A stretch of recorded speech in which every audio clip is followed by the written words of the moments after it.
Welcome to the Thumbprint Project Foundation docu-series, Childhood Domestic Violence, The Hidden Public Crisis. I'm Drew Schlossberg of Cloudcast Media.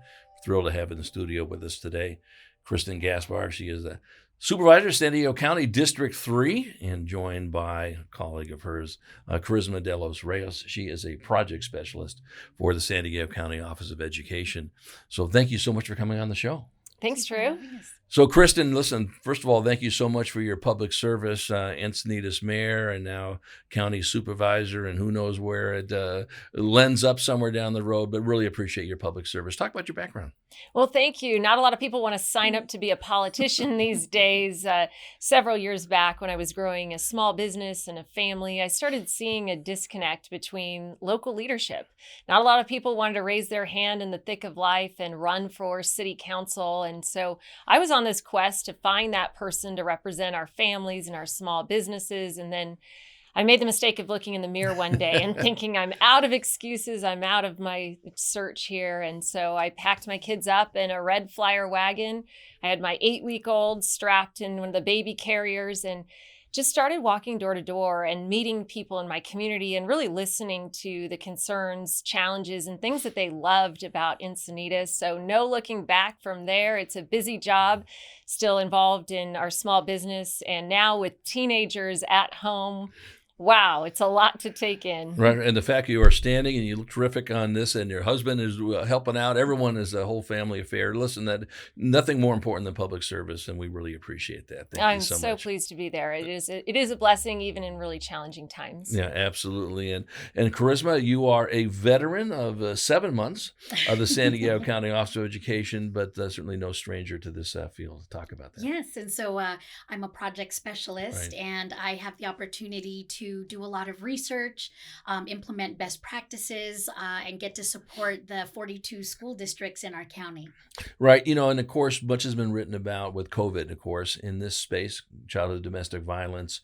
Now the perpetrators are at home with those folks that they are harming, whether it be the children or whether it be the spouses on this aspect of it. Is it certainly just ramped up all the work you're doing?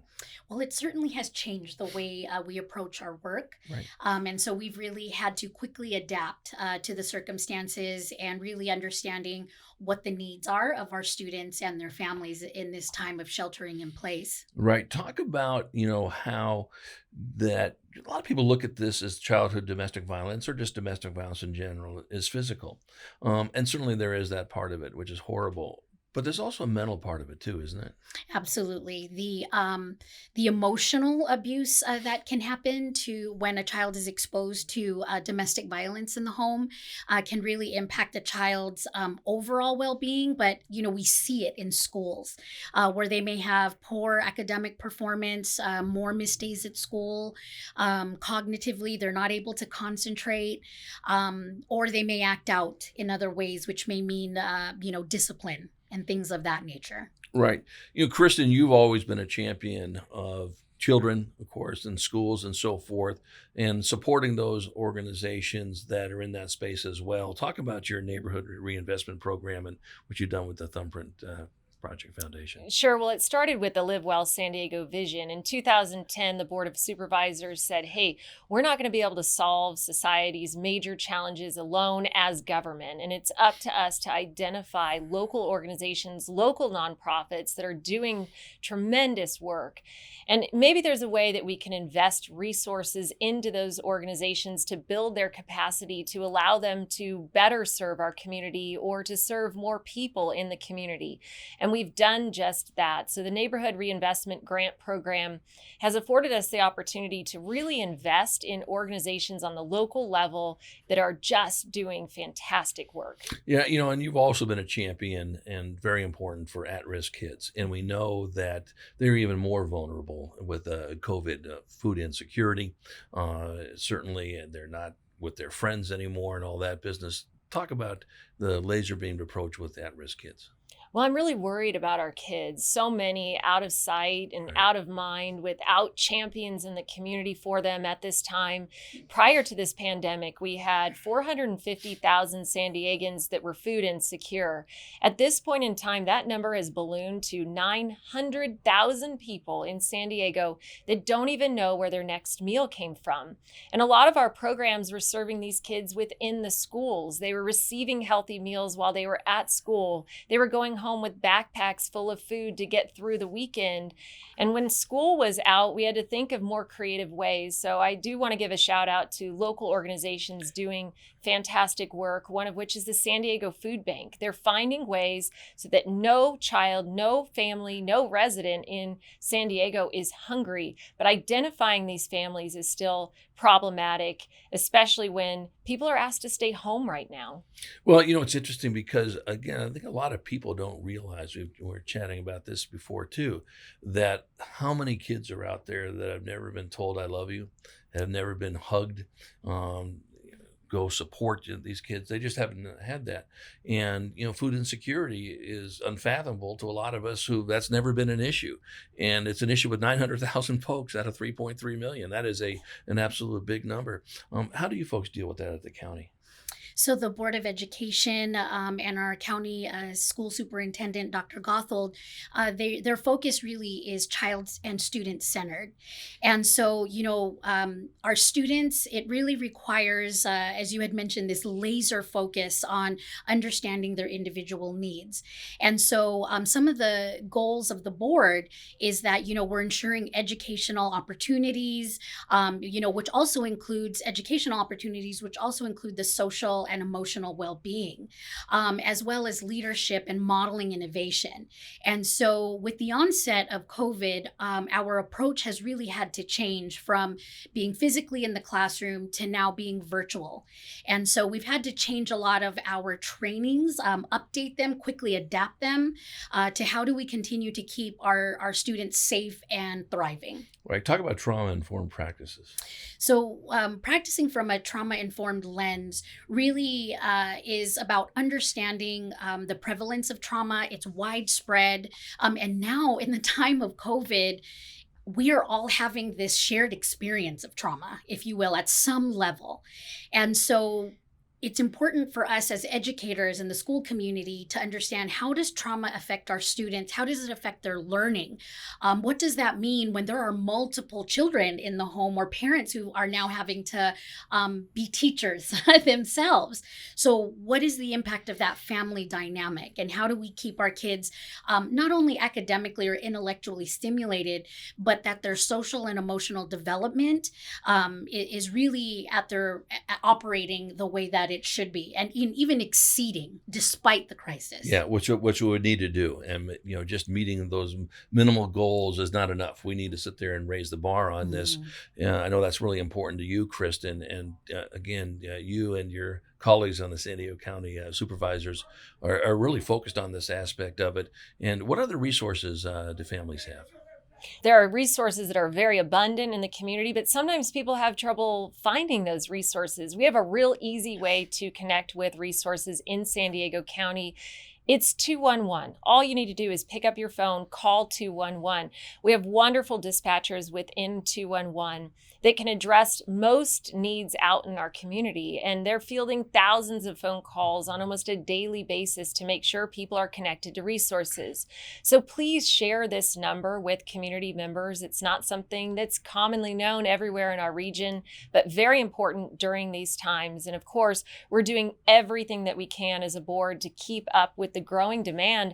Almost 1 million people now in our safety net programs. And I would imagine that demand's going to continue to grow, especially as this pandemic is going on for a prolonged period. Today's day 161 of that response, if you can believe it. So a lot of needs out there, and resources need to be kept in place to better serve our community. So interesting you say that, Kristen, because day 161, you were saying, in some ways it seems That's all? It's been 161, and That's sometimes all. has it been 161 years? Are you kidding me? I thought, have we ever not been in a pandemic, right? And the psychological aspect of it, just for the layperson on this, certainly weighs in. As what Kristen was saying, is that, for those folks who have now become their kids' teachers, and maybe they are at home working, so now they're still employed by X company, and they're becoming teachers. You've got 3 teenagers, right? And plus what do? You work a 25-hour-a-day job? It seems like that in some ways, on this aspect of it. Here's another point I wanted to bring up, Kristen, to you, is the fact that empathy is so critical. And, just because you may not be in this situation, or your family not, doesn't mean there are others. How important is that? Well, you remember the slogan early on, we're all in this together, but we're not all in this together in the same way. So you really do have to step outside your own circumstance. I've gone through this pandemic from several vantage points. One as a mom of 3 turned teacher overnight. And for all our parents out there, this was unexpected. Typically, if you're going to make the decision to homeschool your kids, you likely may choose a different career track or reduce your hours. But overnight, this was thrown into the laps of our parents. So kudos to our parents. I'd be the first to raise my hand and say, I am not excelling at this at all. But think of people who don't have resources to go in and supplement where they're not excelling. They can't afford to go out and hire a tutor. How are those kids going to move forward? Education is the ticket to the future for our young people. Investing in their potential in these young lives is so important.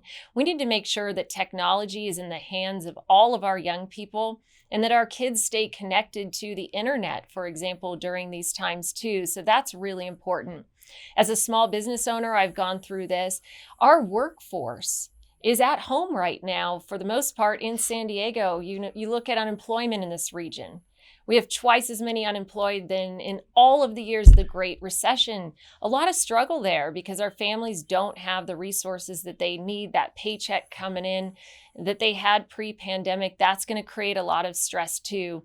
And you see that stress coming through in mental health, behavioral health areas.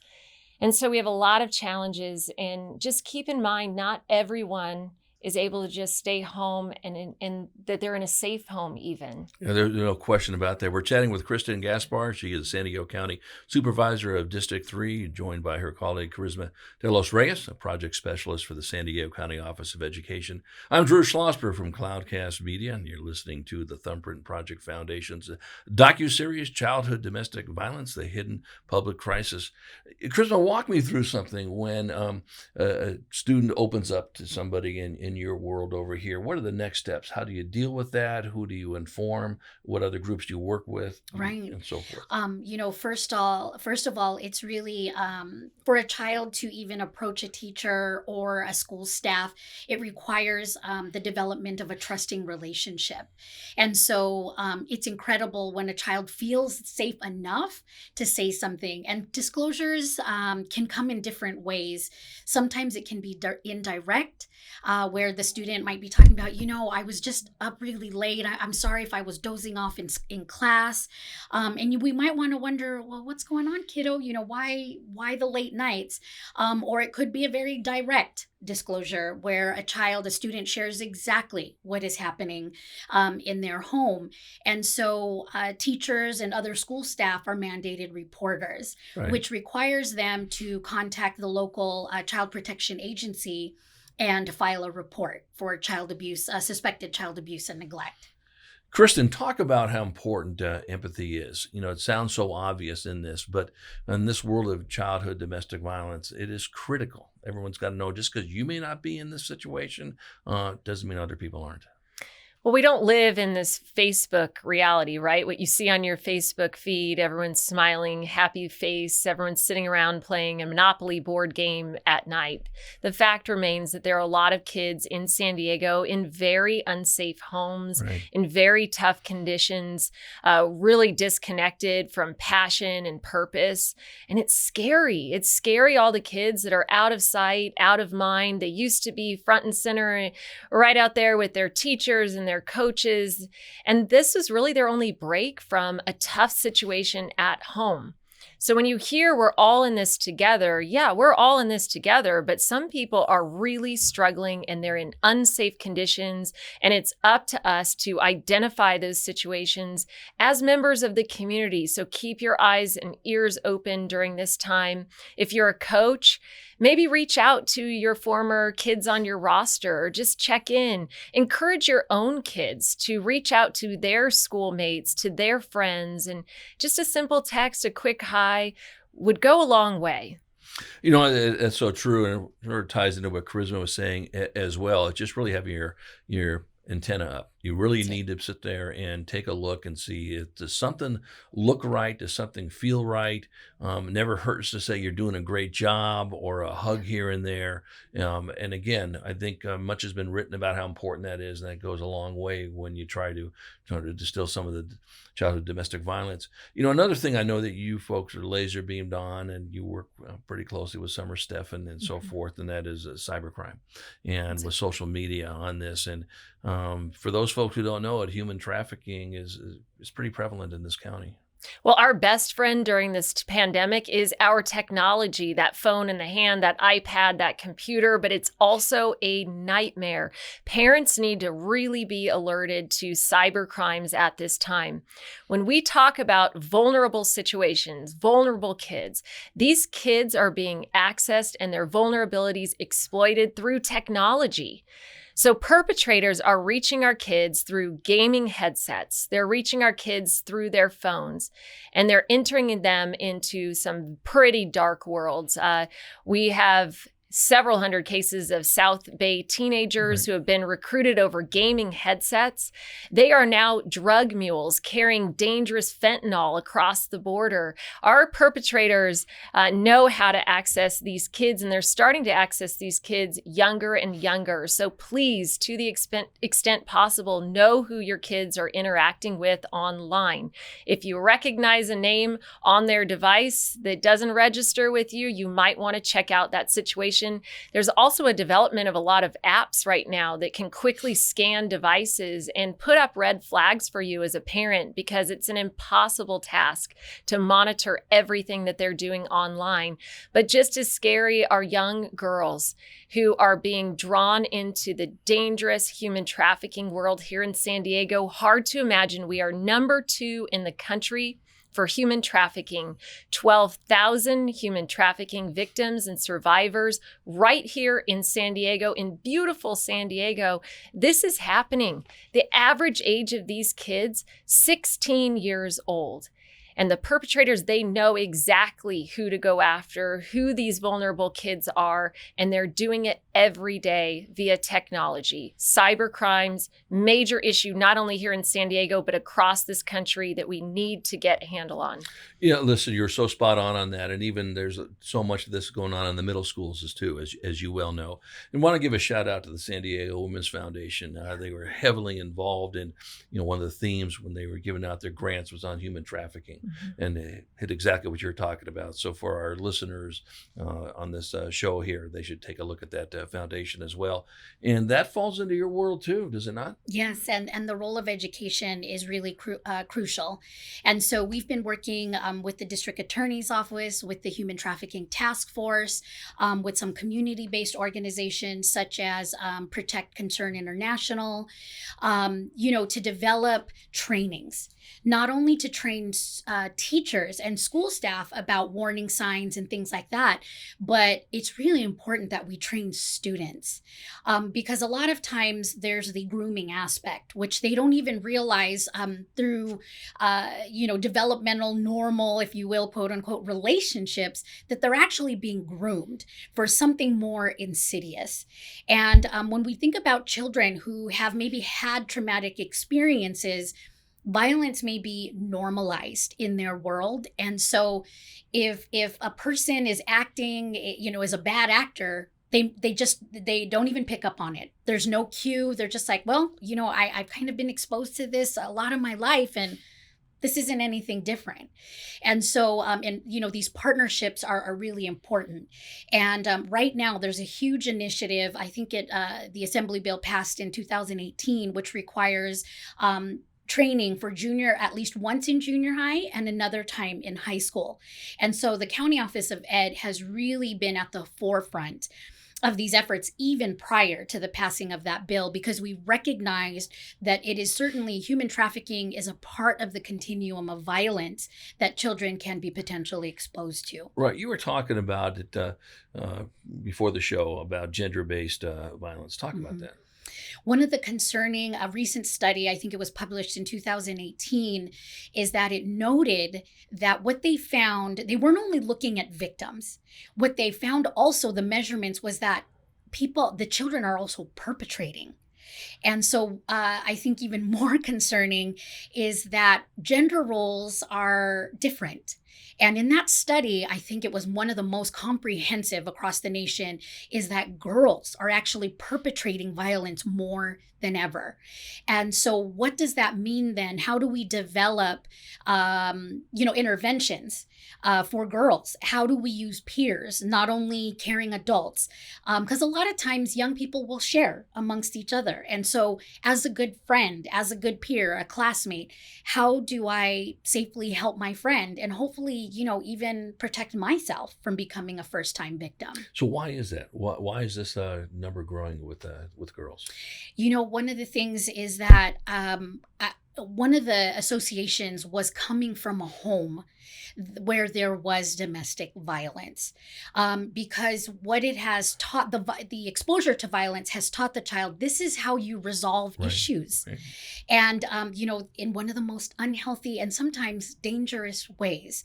And, the statistic shows that 1 in 4 women will experience violence in their lifetime, and then 1 in 7 of men. But now that we have this newer, more recent research, what does that mean for our children who become adults and parents themselves in these next 20, 30 years? Right. Well, hopefully all the great efforts that you're doing at the County Office of Education, and of course, Kristen, you and your colleagues, the supervisors, are going to, help knock this down, at least certainly raise the bar with awareness on this. So really appreciate your feedback. Thanks. Thank you. What can folks do to support what you're doing? So the community, our community partnerships, the support of, the County Board of Supervisors, our Board of Education, the District Attorney's Office, and a lot of the community-based organizations who provide the direct services, not only the mental health, but any type of supplemental extracurricular. Naturally, it's a little in different forms now, but the connectedness of our students to still be a part of something bigger than themselves. And so it's really important that we continue these relationships, even if virtually, and take advantage of the technology that we have. Right. And to that point, Kristen, we're fortunate enough to work with the San Diego County Office of Education, got a big grant from the San Diego Foundation on sort of digital awareness in making sure people have enough connectivity with Wi-Fi's and hotspots and all that business. And we just took out a survey, and the amount of people that needed it at the 42 school districts just was like almost 8 times the amount of money that is there. Talk about how you folks at the county supervisors are working with people that maybe don't have the services they need to do in this digital learning environment, just digital living environment. Well, again, I'm proud of our partners in the business community, because right away you saw big companies like Cox Communications locally that were offering their services free of charge for families during the pandemic response. And now it becomes a game of, okay, can we continue that on? And of course, this is a business that we're talking about. They've been very generous. Sure. But we have to find a path forward. Innovation might be a wonderful place to look right now. I've met with several companies in recent days that are able to do some creative things with embedded hotspots within communities so that more people can have access at a lower cost. So at this point in time, we're going to have to start thinking outside of the box, but just making sure, as long as we're in this distance learning format, that kids have the fundamental access, because what we don't want to create is a socioeconomic divide. And that will happen in our communities if we're not aware of the needs out there and the ability to get all of these kids in school. In school and have the right connectivity, as Kristen was saying. What can we do to support your efforts? What final comments do you have? Well, if I had my way in the world, I would tell people that we need to start investing in human potential. We really have to shift away from meeting people in crisis mode to understanding how to best protect our future. And that's through our young people. If we can figure out ways to invest in them proactively and to really turn our attention to these younger generations as our best bet moving forward, that would make my heart so happy. So at this point in time, we have to come together as a community. All eyes, all hands on deck. If you can give of your time, your talent, your treasure, please do so. There are so many ways that you can invest in the human potential of young people. And if you need any ideas, please reach out to me as an elected official with no privacy. I'd be happy to turn you in the right direction. But this is a time where we really can come together, come out stronger, more resilient than ever, even met with these extreme challenges. You were reading my mind. I was going to ask, how do people reach out to you? And you just took the words out of my mouth. That's so spot on there. So for our listeners out there, if you got some ideas, please, hook up with Kristen, send an email, and she'll point you in the right direction. Charisma, any final comments? And so I think, as you mentioned earlier, right, it truly is a public health crisis, and we need to treat it that way.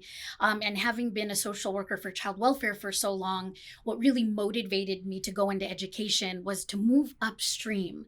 My goal has always been to prevent first-time children, for children to experience that first abuse or neglect. I want to prevent that from ever happening. And I think one way we can focus on that is really training our students in recognizing and supporting the efforts of their parents.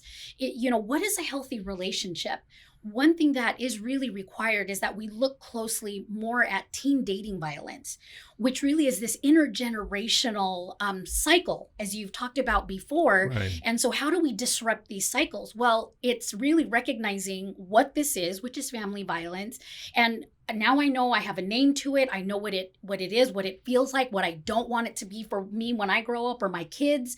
And so training not only young people, but their parents, how to recognize possibly if your student is in a, violent relationship, and how do you safely intervene?